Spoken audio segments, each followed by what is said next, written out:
Everyone, tell us, and this is the patch 13.4 notes rundown. And if you are wondering about my descent into a homeless appearance, it is mostly thanks to Riot's patches, the last couple of ones, as well as the meta shift. However, let's get into this one because this one is an absolutely massive patch in terms of just everything that's going on with it, buffs and nerfs, etc. So we'll just get right into the meat of things. So Ahri's base health is going up by 20, her base armor going up by 3, helps with the auto attacks, and then the fact that she's getting 20 HP, it's like she's gaining an extra auto attack in terms of HP inside of laning phase. Our Spirit Rush cooldown 140 to 90 seconds to 130 to 80 seconds. Ahri is, it's hard to describe. When she's in the pro play meta or when she's in the meta in general, she's one of the safest laners that you can actually pick. She's very, very, very simple. She's very brain dead in a lot of ways. And so in that regard, you never really, I mean, for me, I don't want to actually see her get buffed or see any changes end up happening for her. But this is effectively like she's gaining an auto attack inside of lane. Is it enough to push her out of her current status or into something better? Probably not. Alistar. Okay, so this is interesting. Passive ally heal increased. A QAP scaling increased, WAP scaling increased. So I think that now there is some legitimacy to AP Alistar, in all seriousness. His AP ratios are way too big. His cooldowns are way too frequent. The amount of CC that this champion offers is way too much. I think that Alistar might finally be venturing out of the support role. I think that is maybe what Riot is trying to do. Despite our best intentions, Alistar lost out last patch. Turns out his teamfight healing is pretty important. For those of you who are fans of Wizard Cow, he doesn't appear to be very good as a mage, and we're not intending for that to be the case anytime soon. These AP ratio buffs are simply to make stat shards and other sources of ability power feel good. Obviously, they're referring to the support ability power item, and maybe they're referring to Zhonya's Hourglass or something as another item that he would be able to build into. So now Riot is saying that, it doesn't seem like Wizard Cow is very good as a mage, and they're not intending for that to be the case anytime soon. As we know about solo queue, not necessarily is solo queue win rates reflective of pro play. A champion can be really bad in solo queue, but actually be very good in pro play. Alistar has massive stats, and he's going to require a very specific playstyle, I think, if you end up going mage Alistar. And so I think some theory crafting that obviously, if you guys have watched my co-streams last couple of weeks that I've had some pro players on and talking about Alistar, maybe he'll have some variation of Rod of Ages with Cosmic Radio, or what is the name of that? Cosmic Drive. Cosmic Drive, right? Cosmic Drive. The name of the item, right? Right? The helmet thing. Cosmic Drive, right? Why do I feel like it's called Cosmic Radiance? Cosmic Drive. We're not editing this. I'm not editing this. It's Cosmic Drive, right? Cosmic Drive, yeah. I knew. Of course I knew. All right, so Cosmic Drive into Death Cap or something might end up being what ends up happening. He's not getting any base changes to his abilities. Again, he's just getting ability power. And so it's very negligible amounts of damage for support Alistar, but obviously for AP Alistar, it's very big. Amumu, health growth decreased, armor growth decreased, W% health damage decreased. So they keep hitting Amumu really hard. Spica is very sad. Base stats 100 to 94, armor growth 4.2 to 4.0, magic damage tick 6 to 14, 1 to 2%, plus 0.25 per 100 AP. Of target max health to 6 to 14, plus 1 to 1.6, and then AP ratio remains the same. So Amumu typically only builds one AP item, so he's losing a negligible amount of damage, but he is losing some tankiness. He's losing like half a ruby crystal, I would say. Is that enough to move him out of picking him in the jungle in the spots that you want him to? No, it's not. Anivia, health growth decreased, armor growth decreased. Outside of her of one rather blue man, Anivia has been one of the biggest winners for Sarah's Rod of Ages buffs. She's now getting much more value out of her newfound durability. So the health growth is going down by 4. And her armor growth is also going down. But not a lot of champions actually trade that many autos against her in lane, except for the champions that like outrange her while also trading autos. So like Victor and Azir obviously come to mind or something. But for the most part, I mean, she's still going to be perfectly fine. These are what I would call like placebo nerfs, the same way that I would placebo buffs. Annie. So this is actually very sad. I don't think that she was actually up for nerfs on 13.4. So this was a last minute addition, it seems like, and I think that it's because she's a little bit out of hand. She's one of the best champions that you can be picking right now in mid, top, and support. Base stat, she's going to lose outright and auto attack worth of HP early on, and then emote and shield retaliation damage 30 to 90 plus 40% to 25 to 65 plus 40% AP. So losing the high base. Now, this is her last max stability unless you do that build that they've been doing in the LCK where it's the second max stability. If it is the last max stability, you're not really losing that much out of AP any mid if you end up going for just W max second. R summon Tibbers, cooldown is going up by 10 seconds. This is really not the end of the world. It feels like Tibbers is up way too often. What this is going to do, though, at rank 16, is that Tibbers is not effectively going to be up immediately off cooldown. If you can't just cast Tibbers, have him out the entire time, and you don't do that anyway, right? But basically, this will make it so that Tibbers is not up for every single team fight. There is going to be a down period, and there is going to be a window where Tibbers isn't up. This also hits support Annie a little bit harder than it hits mid Annie. Support Annie doesn't get access to as much ability haste and thus CDR. So, okay. Aphelios, passive bonus attack speed increase. Passive, the Hitman and the Seer, Weapon Master. 7.5 to 45% to 9 to 54%. They're just undoing, I think, one of the nerfs that Aphelios got a really, really long time ago. It's not going to put Aphelios back into pro play. When we've been seeing LCK players end up pick Aphelios, they've actually picked him in outright horrendous spots. And realistically, you can only make fun of the situations that they picked him in because it was almost ironic in that they were picking him into situations that Aphelios thematically hates, and thus Aphelios effectively nothing almost inside of all of those games.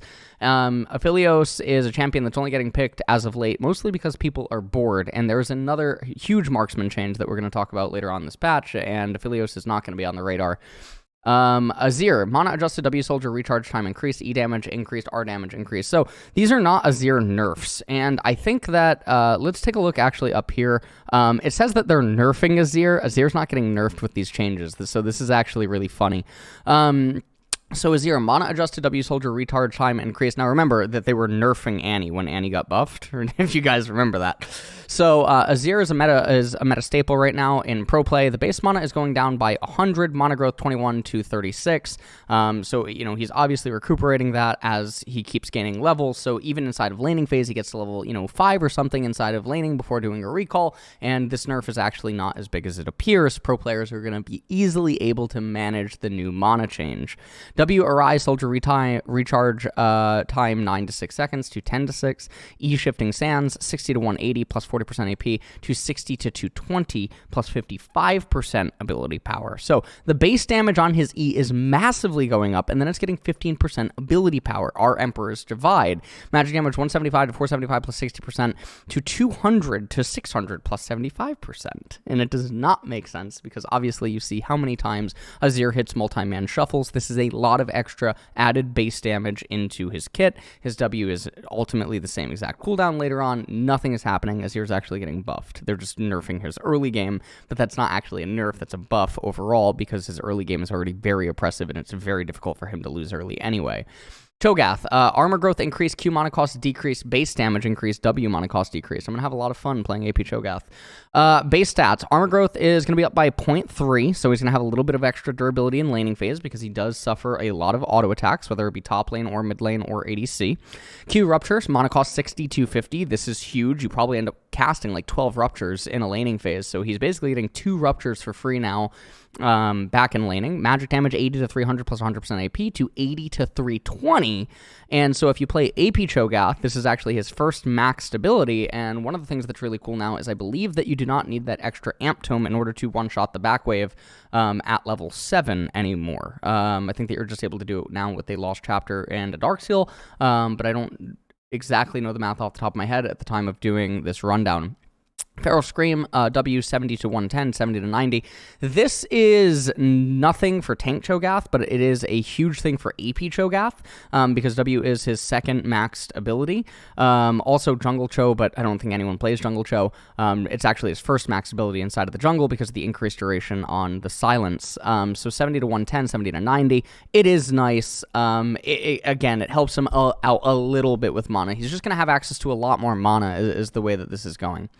Elise, Q base damage decrease, Spiderling base damage decrease. So Q, Venomous Bite, 70 to 210 plus 8% plus 3% per 100 AP. Target's missing HP to 60 to 180, so she's losing a lot of damage, actually, early on. Plus 8%, plus 3%. So that, I mean, well, actually, never mind. Sorry, I just misread that. She's actually not losing a lot. Our Spider Form, Spiderling magic damage 10 to 25, levels 1, 6, 11, 16, to 8 to 26. So, I mean, she's losing like an auto attack in her full combo. That's not the end of the world. Jarvan Jarvan the 4th W cooldown increase, shield strength AD scaling decrease. So Jarvan was one of those like very overinflated champions. The most recent patch. He can gank. He completely just takes advantage of the current problem with experience inside of the jungle right now. And because he's able to build glass cannon, because of the change that they did to Golden Aegis, he could nuke you and still be somewhat tanky, sort of the same way that Lethality Big Brown Croc is able to do in the top lane. Cooldown 8 to 9 seconds, and then they reduced it by 10% bonus AD. So he is losing a little bit durability, and he's also losing uptime. He's still okay. Jax, base health increased, health growth increased, EAP ratio adjusted, damage calculation adjusted, R passive on hit damage decreased, bonus armor and magic resistance decreased early. Okay. So his base health is, wait, it said that it was increased, but it's decreased. So he loses an auto attack, but he ends up getting almost all of it back at level 18. E counter strike right through the counter strike. All the damage, dodging attacks now increases the entire damage of the spell, no longer just the base damage. That is huge. Minimum magic damage 55 to 175 plus 100% plus 4. To 55 to 175 plus 70% plus 4%. But again, the entirety of the spell can now be amplified. So when you have Zanya's later on, it can end up being, stronger. Maximum magic damage is also obviously going to be down by 40%. And then, wait a second. And maximum magic damage is going to go up by 4% of the target's maximum health. Okay, so that's, wait, what? Maximum magic damage. Wait, what? Oh, okay, yeah. So if you okay, all right, I'm okay, all right, that's fine. Our Grandmaster at arms, passive on hit damage 80 to 120, 80, 120, 160, 60%, 60 to 160 plus 60%. So okay, so the on hit is nerfed at rank 1, rank 2. Bonus armor for first champion hit 25 to 65 plus 40% AD to 15. Wow, okay, so he's losing almost a cloth armor, and then here he's losing like a rune.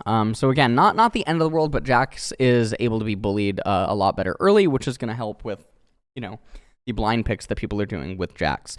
Malphite, W cooldown decreased, armor scaling on W attacks increased. Okay, W Thunderclap, cooldown 12 to 10 seconds to 10 to 8 seconds. This is really good for tank Malphite. Obviously, he's almost going to have permanent uptime, especially if he has like Frozen Heart in a matchup. He's going to have permanent uptime on his W, which basically means that he's walking around with Trinity Force stacks ready.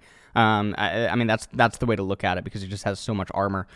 His auto attacks hurt so hard. The fact that this is like permanently up. Now, I'm just remembering off the top of my head, I think that this used to be... what I think is that this used to be way higher than it is now. I think this ability has been buffed like 4 seconds in total over the course of a couple of patches or something, right?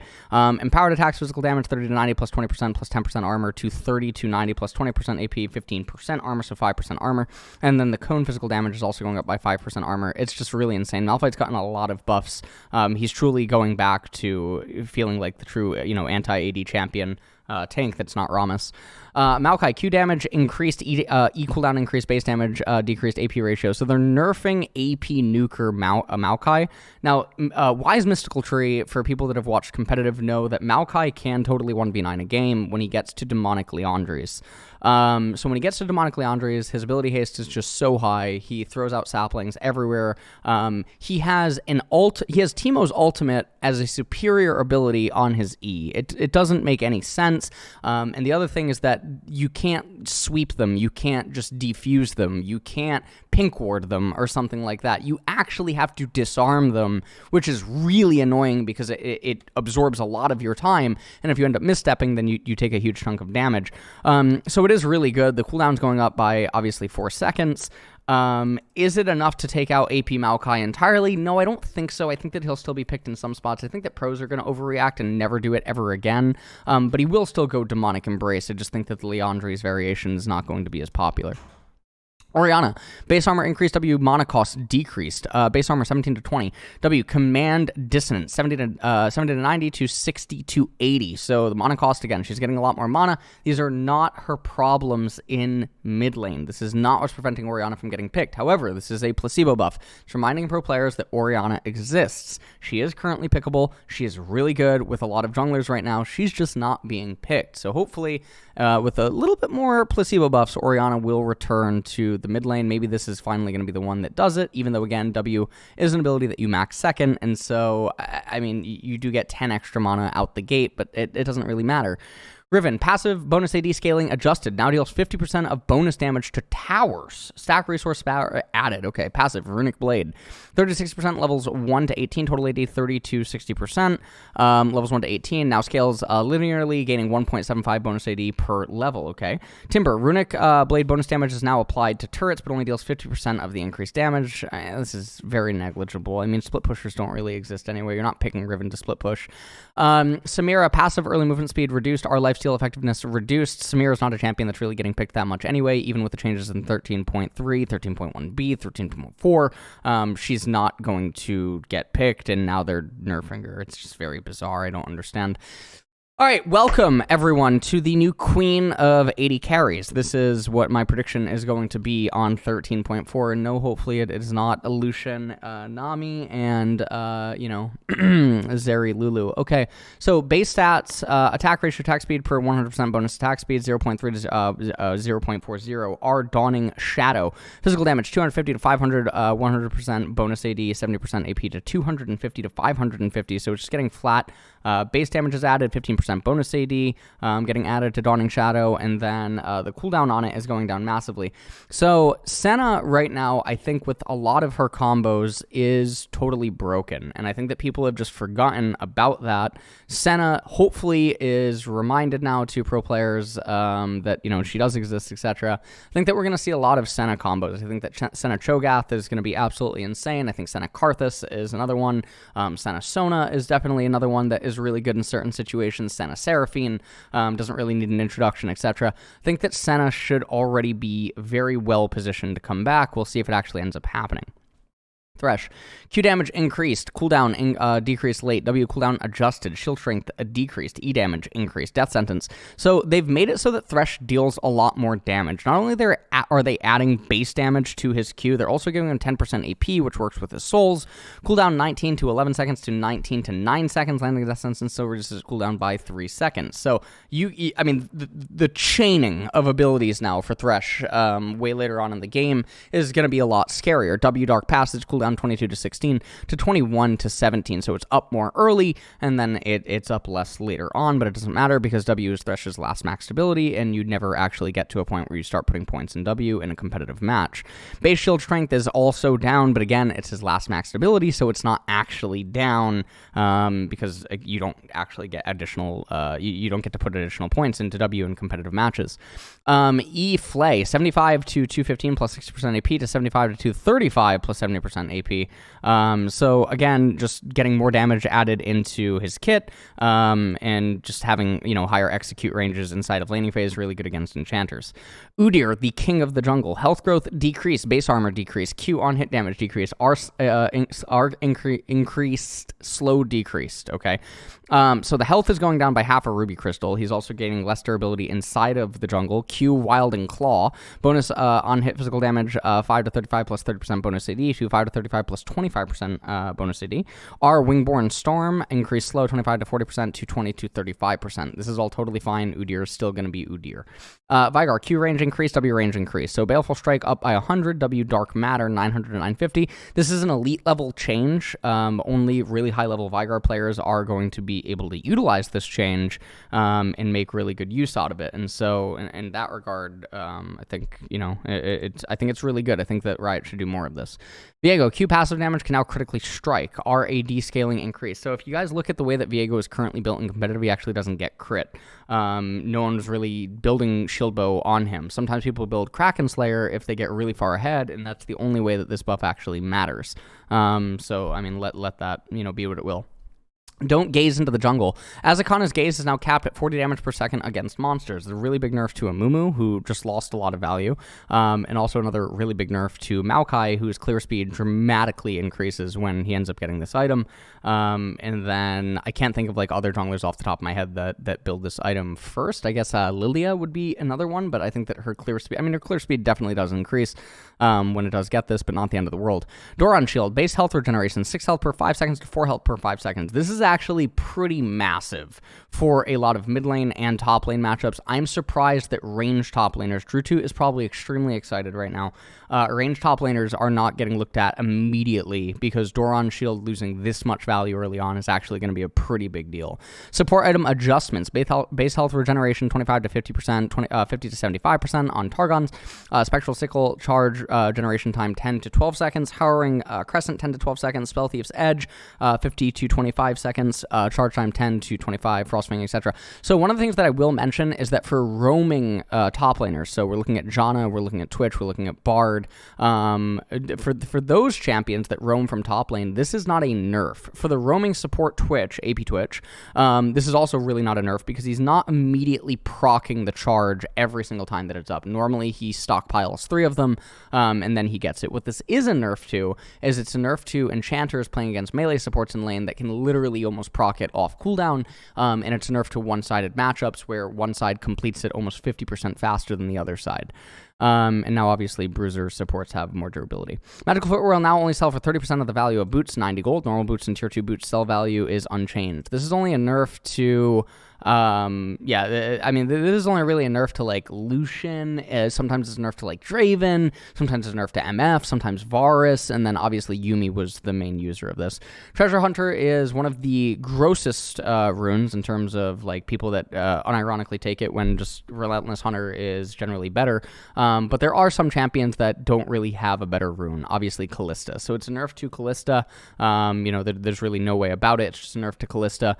Sometimes, obviously, Draven ends up taking this if he ends up going into the domination tree, but there's a lot of other champions that go into the domination tree and they shouldn't be taking Treasure Hunter anyway. They should be taking Relentless, or they should take Ultimate. In most cases. Jungle adjustments. Leash range is up by 100. Rift Herald no longer has a soft reset state and will hard reset when its patience runs out, immediately resetting back to its original position. This is really good for Herald rotations. Base health on Gromp down by 150. Sustain base heal for monsters 25 to 30. Clear speed. Jungle companion 16 plus 15%, 10%, 10%, etc. 10% bonus magic resistance, etc. True damage to 16 plus 10%, 12% AP instead of 15%, and then everything else is the same. Kill experience. Early game League of Legends becomes very snowbally. We're powering down early leads from kills so that when someone gets ahead early into a game, they don't get so far ahead so fast. This is actually a nerf to junglers again, in a way where now it's really weird in that when they partake in a gank and the other... It's very weird. It doesn't fix the current problems that exist inside of the jungle at all, and it doesn't also nerf that much the pure ganking.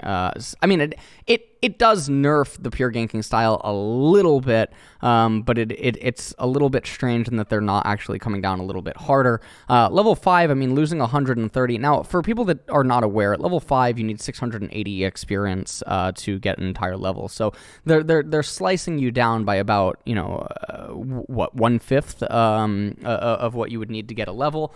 It's noticeable. They're actually saying it right here. 402 XP, 234 XP. It gets a little bit larger, I guess. What? So at level 10, everything is actually totally fine from level 10 forward. For the like roaming Twitch and stuff, it doesn't do anything level 1 and 2. It's just like level 3 through 5 where you're going to start losing a little bit of value on like the ganks and stuff like that. Obviously, it makes sense that it kicks in at level 3. That's where junglers look to gank from, and so you lose 9% of a level. Comeback kill experience. Catch up kill experience, gain 16% level difference between you and the champion killed to 20% level difference beyond the first between you and the champion killed. So this is like really weird.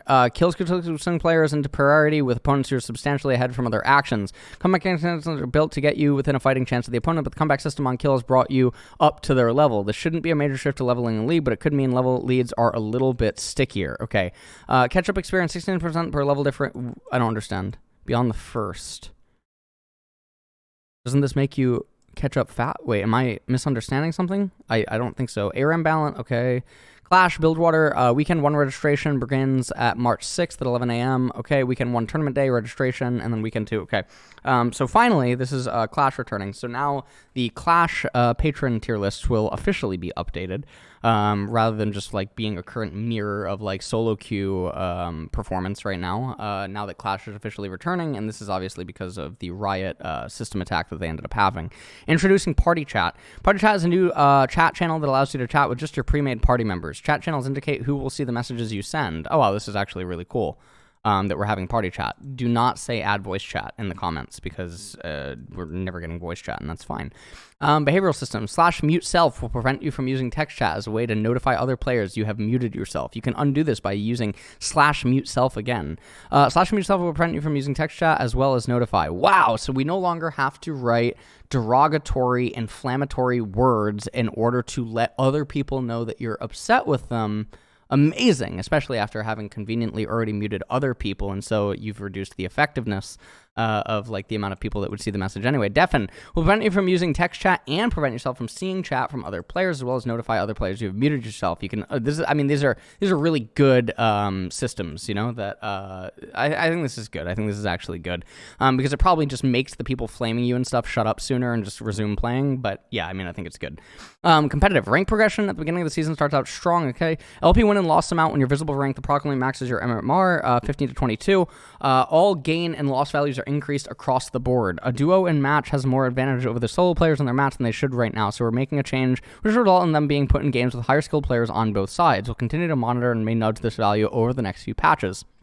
Slightly increased the skill rating and matchmaking for duo players in ranked and solo. So I actually don't, the way that duo worked right now is that you get worse teammates and the opposing team gets better teammates in the lanes that you are not in. The other thing, if you guys have watched my videos on like dodging and MMR and everything like this, is this is all still just an illusion. That's really all that it is. I mean, if you're Platinum 4, ultimately you're 1600 points, right? That's your MMR. When you finally go up to Platinum 3, you're 1700 points, right? But there's a dopamine kick in getting the promotional event and seeing your rank say Platinum 3 instead of Platinum 4. But the reality is that behind the screen, you're still just a number amongst a sea of numbers, and that's all that your MMR is. And your losses are still going to swing. You're going to get plus 25, plus 26, and you're going to get minus 27, minus 28, and people are going to complain the same exact way.